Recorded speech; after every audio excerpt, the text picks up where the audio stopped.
Welcome to Twists and Tales. Get ready for a story that will keep you on the edge of your seat. Unexpected turns, hidden secrets, and mind-blowing revelations await. Let's dive in. History 1. I never thought of my neighbor as anything other than just a regular guy. His name was Mr. Walker, and he had lived next door for as long as I could remember. He was the kind of man who kept to himself, never caused trouble, never raised his voice. But there was one thing about him that always stood out. His basement. He never let anyone near it. And I mean never. I first noticed it when I was a kid. I'd play in my backyard, and every now and then, I'd see Mr. Walker carrying things down into his basement. Boxes, bags, sometimes even furniture, but he never brought anything back out. I was curious, of course, but every time I asked about it, he'd just smile and say, "Some things are better left alone, kid." I never pushed.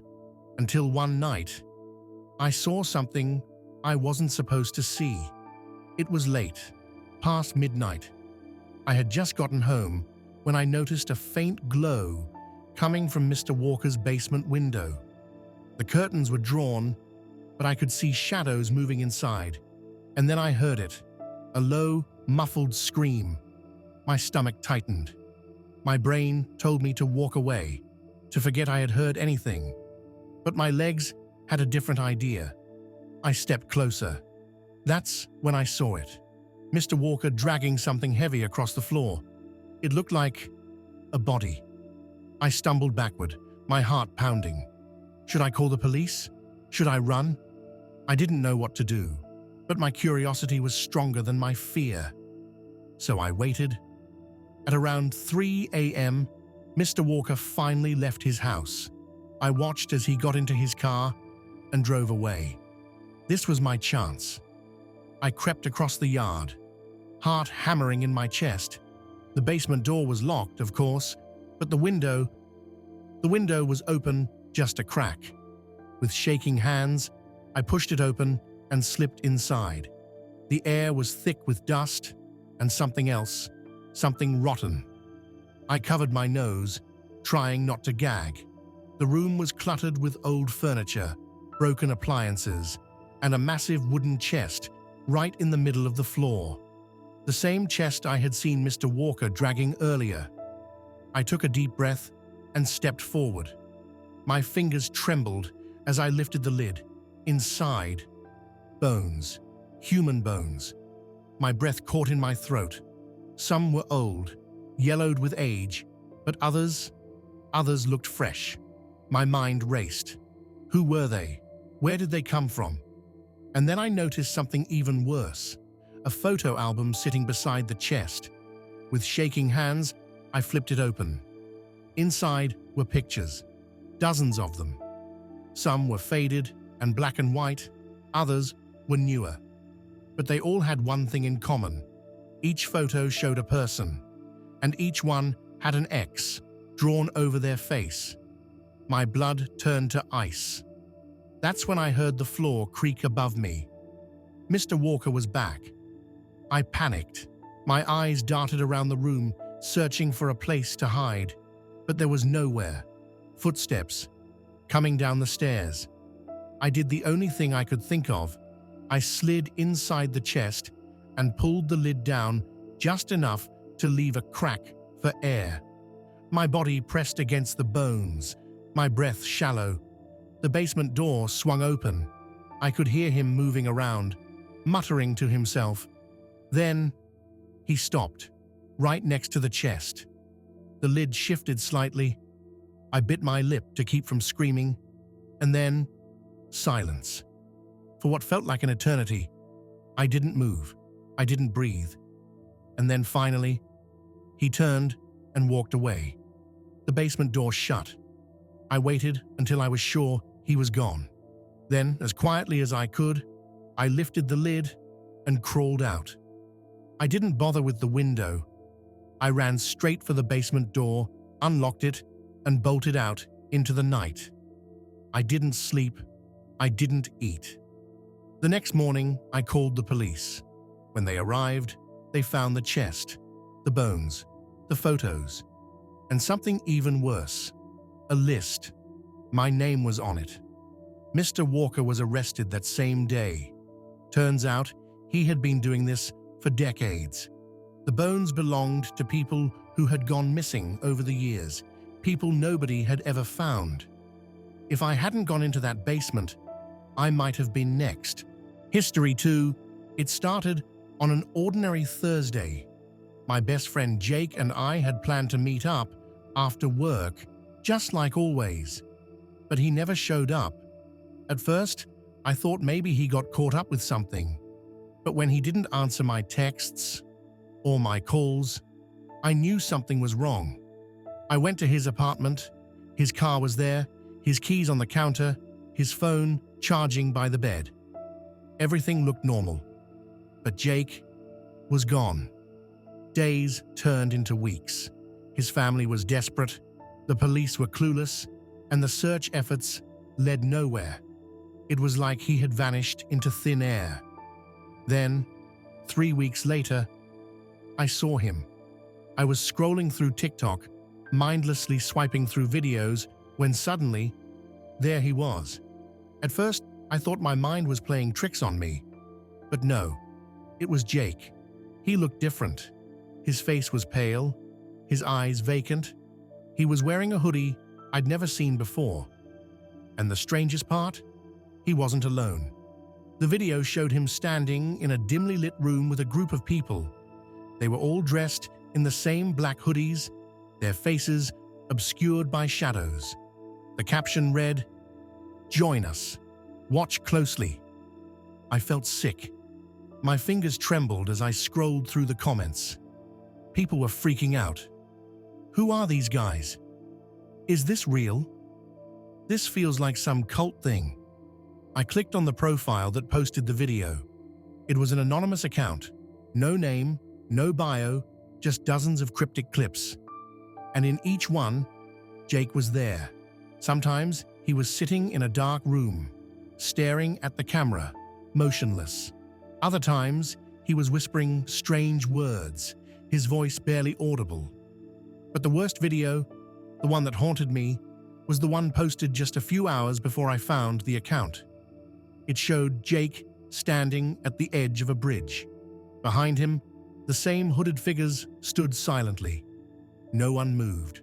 No one spoke. Then, the video cut to black. I panicked.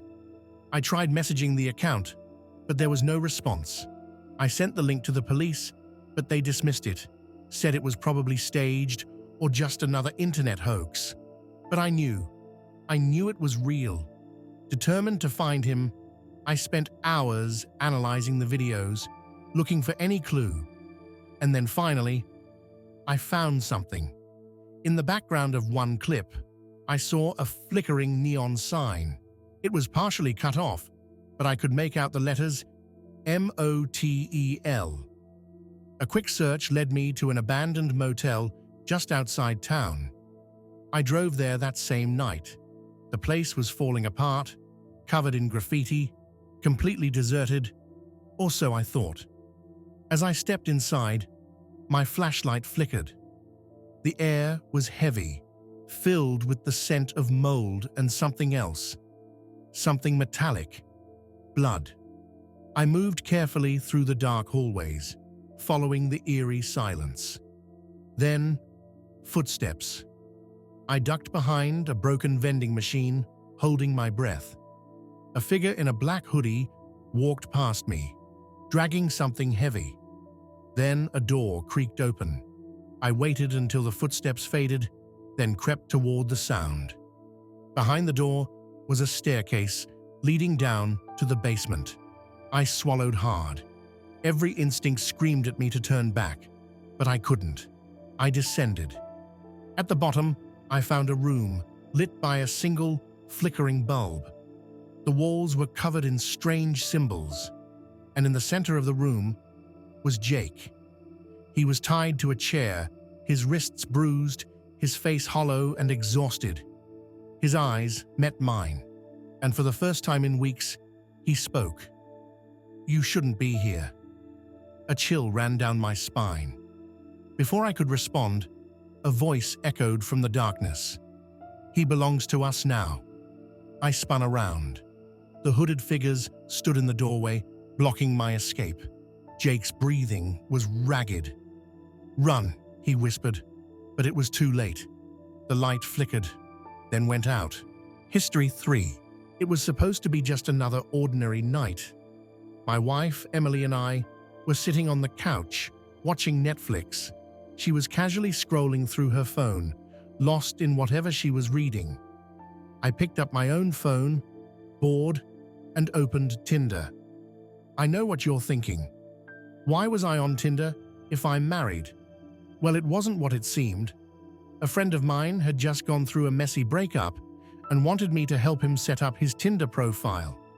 I had downloaded the app to check out profiles and give him tips. I wasn't expecting to see anyone I knew, but then I saw her, Emily, my wife, right there, on my screen. My heart stopped. At first, I thought it had to be some kind of mistake. Maybe someone had stolen her pictures. Maybe it was an old account she forgot to delete. But no, the profile was active. The bio was updated. And then I saw something that made my stomach drop. Looking for something exciting, discreet. Let's keep it fun. I could feel my heartbeat in my ears.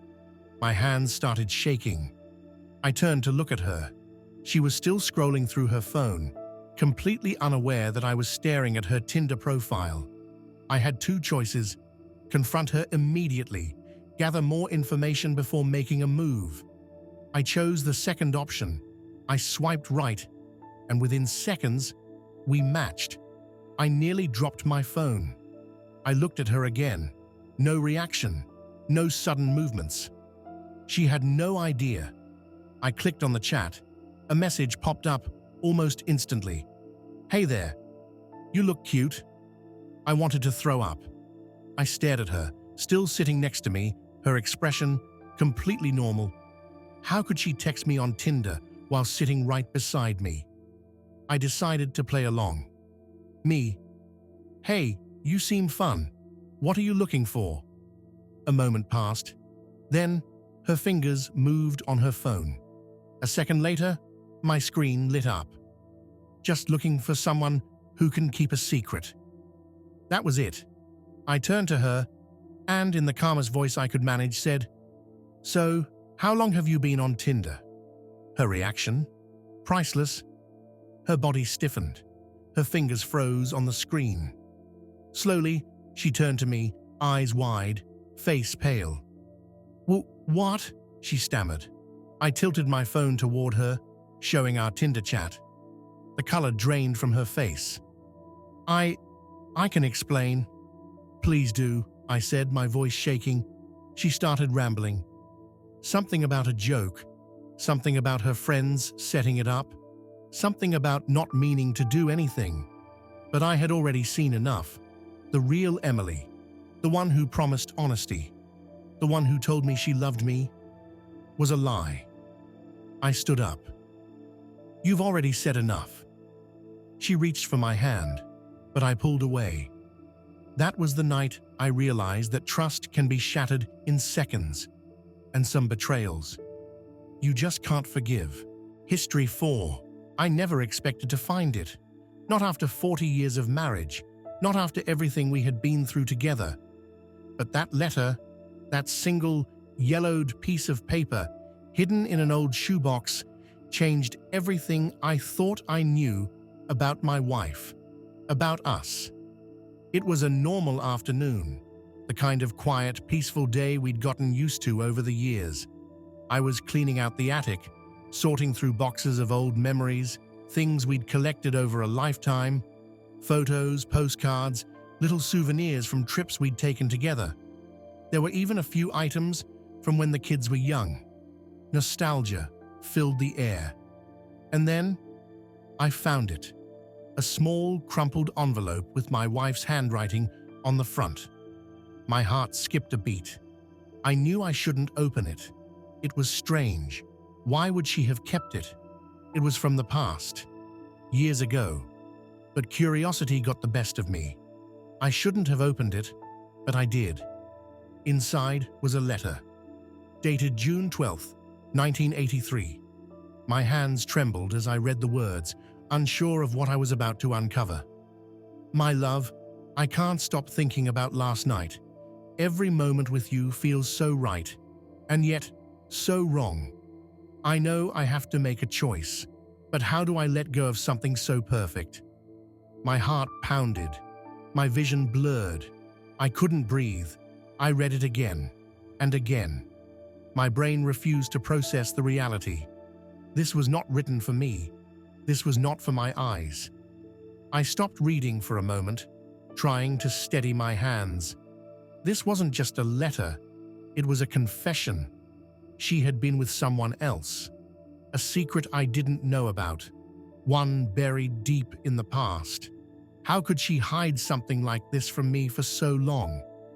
The letter described a relationship she had before we even met, during a time when we were still strangers. I thought about how we had met, how we'd been so eager to start our life together, how we had pledged our love for each other. But now, everything felt like a lie. Who was he? Who had taken her heart before me? I felt dizzy, as though the floor had been pulled out from under me. I sat there, frozen, staring at the page. What had I missed? How could I have been so blind? I thought about 1983. We had just gotten married that year. We were young, madly in love, or at least I thought we were.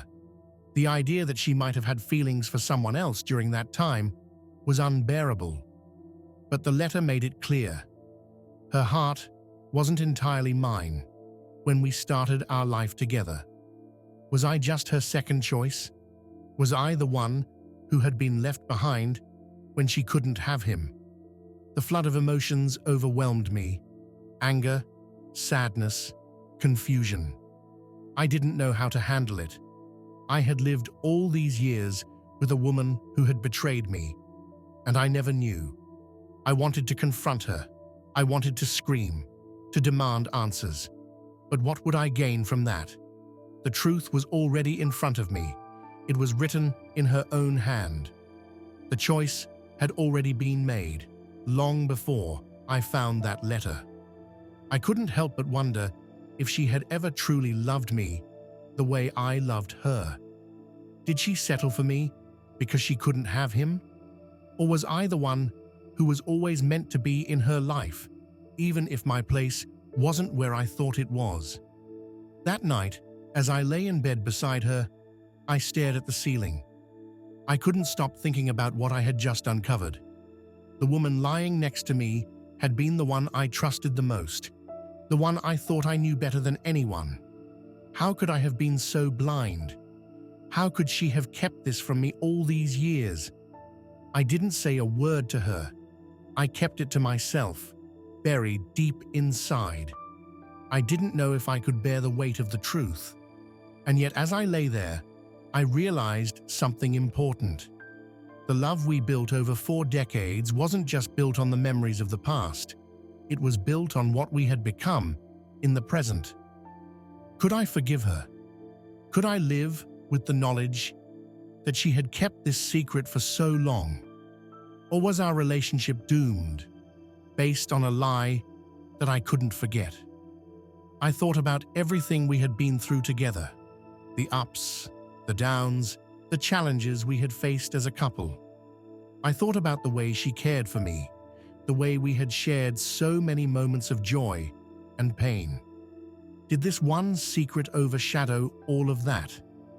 But the truth had already taken root in my heart. I didn't know what to do with it, and I still didn't have the answers. I spent weeks trying to make sense of what I had learned, trying to put together the pieces of our life that now seemed so fractured. I couldn't talk to her about it. I didn't know if I could. It wasn't the kind of thing you just bring up in casual conversation. And yet somehow, I had to move forward. Whether I liked it or not, the past was the past. She had made her choices. But what was I going to do now? That day, The day I learned the truth. I learned something I never expected. Sometimes the worst betrayals aren't the ones that break us. They're the ones we have to learn to live with. And learning to live with them can be the History 5. It was a normal day, or so I thought. I had no idea that this day would change everything. The day I found the diary. She had passed away a few months ago, and life had been a blur since then. Grief had taken over every part of me, leaving behind a hollow shell of who I used to be. My wife, my partner, my best friend, she was gone, and nothing felt real anymore. I spent most of my time at home, going through her belongings, trying to hold on to any piece of her that could make me feel whole again. I couldn't believe she was really gone. One moment, she was there, and the next, she was just gone. And then, as I was cleaning out a drawer in her old desk, I found it. A leather-bound journal with her name etched in gold on the cover. My heart skipped a beat. I had never seen this diary before. She wasn't the type to keep things from me. We had always shared everything, our thoughts, our dreams, our fears. But this was something I knew nothing about. I couldn't resist. I opened it. The first page was filled with her neat handwriting, familiar yet distant. It felt as though I was reading someone else's life, not the woman I had known for all those years, but the words on the page were unmistakable. Her thoughts, her feelings, her heart. And then, as I read on, I saw it. The affair began long before I ever thought it would. I thought it was just a fling, something that wouldn't matter. But I was wrong. It became everything. My blood ran cold. I couldn't breathe. I was shaking. This wasn't the woman I thought I knew. My mind raced. Was this real? Was this some kind of cruel joke? I continued to read. Each word seemed to cut deeper. She had been in love with him, someone I had never heard of, someone who had been a part of her life for years, without me ever knowing.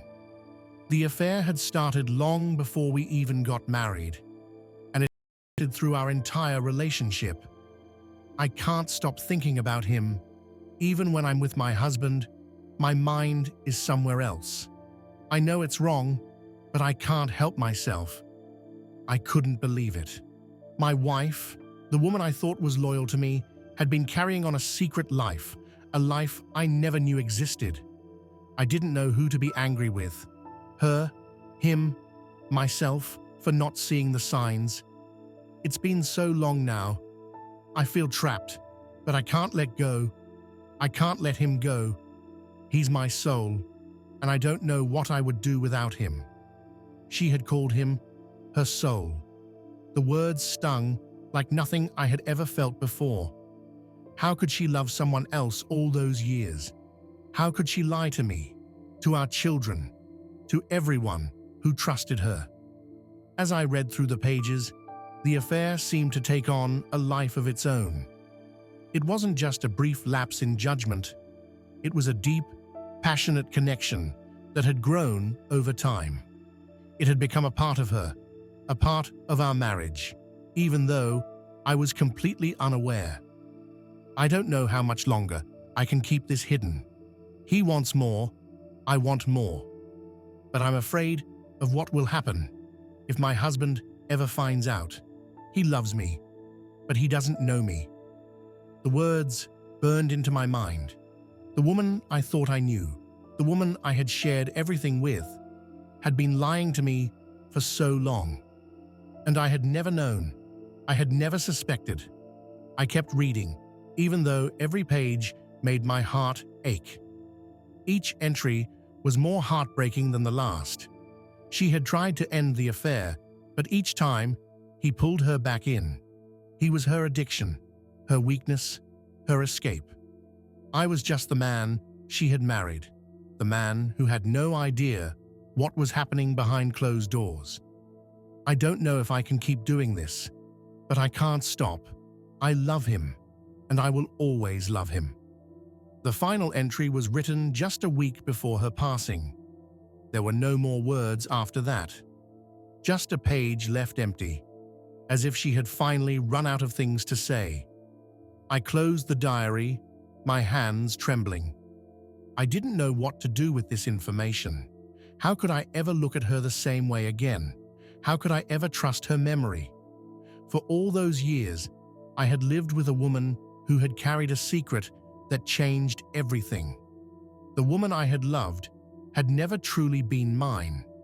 And now, even in death, she was still keeping secrets from me. I sat there for hours, lost in my thoughts. I thought about our life together, the good moments, the bad ones, the times when we had struggled, and the times when we had celebrated. But now, it all seemed tainted. The love we shared felt like a lie. And yet, in some twisted way, I still loved her. I still mourned her. I couldn't let go of the woman I thought I knew, even though the truth was right in front of me. What do you do when you uncover a secret like this? What do you do when everything you thought you knew about your marriage, your life, your love is turned upside down? I don't know the answer to that yet, but I do know this: nothing will ever be the same again.